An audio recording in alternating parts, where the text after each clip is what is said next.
Let's imagine a parallel universe, a reality alternative where France's automakers had succeeded in launching themselves in the US and Germany's had failed. It would be a world where big Citroën still rolled through towering cityscapes on hydraulic springs, where Peugeot hadn't raised their white flag in 1991 and where no had said on to its own disastrous alliance.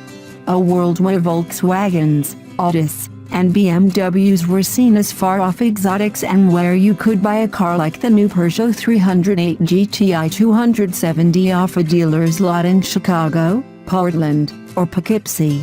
But that's not, our actual reality, and this hot Peugeot is just another Euro mega hatch we periodically review to tease you. It's also welcome proof that the French have not forgotten how to make performance cars.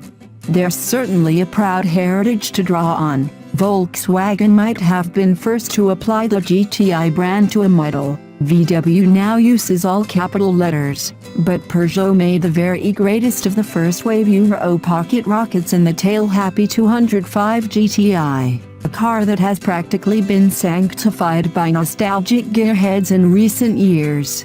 Not that the basic Peugeot 308 is in any way exciting.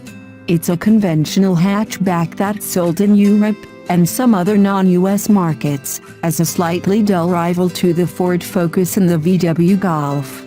Prior to the arrival of the GTI, the most interesting thing about the 308 was the fact its tachometer needle goes backward, tracing a counterclockwise arc in Gallic defiance of pretty much every other car in the world.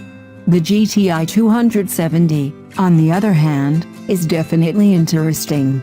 Its official name is Peugeot 308 GTI by Peugeot Sport, a clunky indication that the company's motorsports division has been charged with delivering something more thrilling than the legions of lackluster GTs that followed the classic 80s and 90s versions.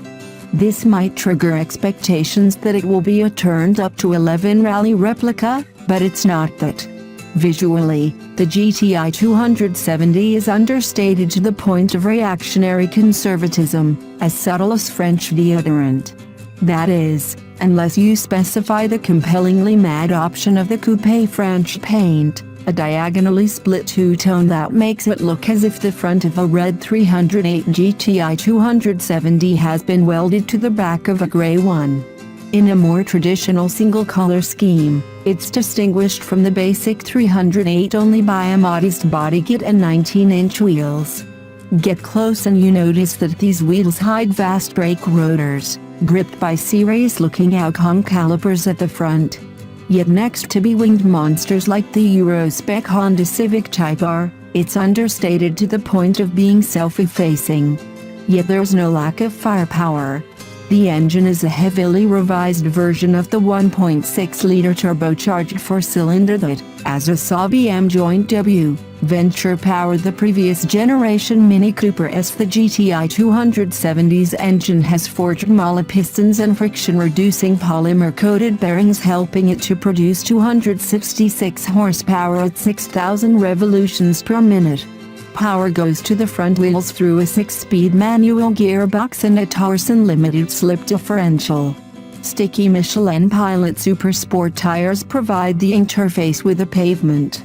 Physics is on the GTI's side, too, with an impressively svelte curb weight of roughly 2,700 pounds, giving it a power-to-weight ratio that's almost as good as the Civic Type R's.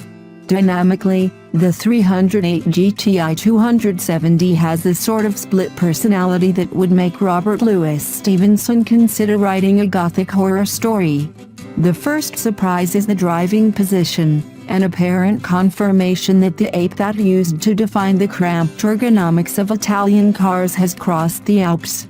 The instruments are small and installed to be partially obscured where most drivers position the steering wheel. The footwell is cramped, and average-sized legs are pressed uncomfortably against the center console.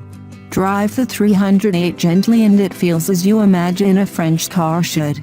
The engine has noticeable lag down low, you're never in any doubt that the 4-banger is small and highly boosted. But the ride is impressively pliant over broken surfaces. The gearshift has a long throw, and the brakes have very generous boost. It's a nice, well-insulated companion at urban speeds, but unlike hard-edged rivals like the Civic Type R and the Renault Megane RS 275, there is no sense of a lurking beast. It feels like a fractionally firmer version of the standard rental spec 308. Up the pace, though, and the GTI 270 suddenly discovers a seriousness of purpose in contrast to its laid-back everyday demeanor. Once the turbo is spinning and delivering close to its peak boost, there's serious shove all the way to the limiter. Grip levels are high, and the front differential does a good job of both delivering traction and keeping the front end in line without making it feel as if ore has broken out at the front axle. But it's the steering that delivers the real revelation. Some aggressive suspension geometry changes have delivered both quick turn-in and genuine feedback through the electric assistance. The throttle response is just as crisp, and although the GTI 270 doesn't oversteer like the most amusing of its 1980s predecessors, it trims and tucks its cornering line beautifully in response to the gas pedal. The brakes are equally impressive. It takes some time to get used to the high levels of assistance, and the tight footwell stymies most attempts at heel-and toe rev matching, but the motorsport-grade brakes give tireless retardation. Even on a test route that included both a mountain pass and some unchaperoned pounding around the Braga race circuit in Portugal, we didn't experience a hint of fade. It makes sense for the Peugeot 308 GTI 270 to plow its own furrow. In Europe, the 250 plus HP hatchback segment is packed to the saturation point. In addition to the familiar Golf R and Audi S3, there are, in no particular order, the Seat Leon Cupra, Honda Civic Type R, Opel Astra OPC, Renault Megane RS 275, Mercedes-Benz A45 AMG, and BMW M135i. There's something compelling about the idea of a car that speaks so softly but carries such a big stick, and one that doesn't compromise its everyday usability to deliver such impressive performance. Sadly, it will never cross the Atlantic, but if you're in Europe it's well worth looking up.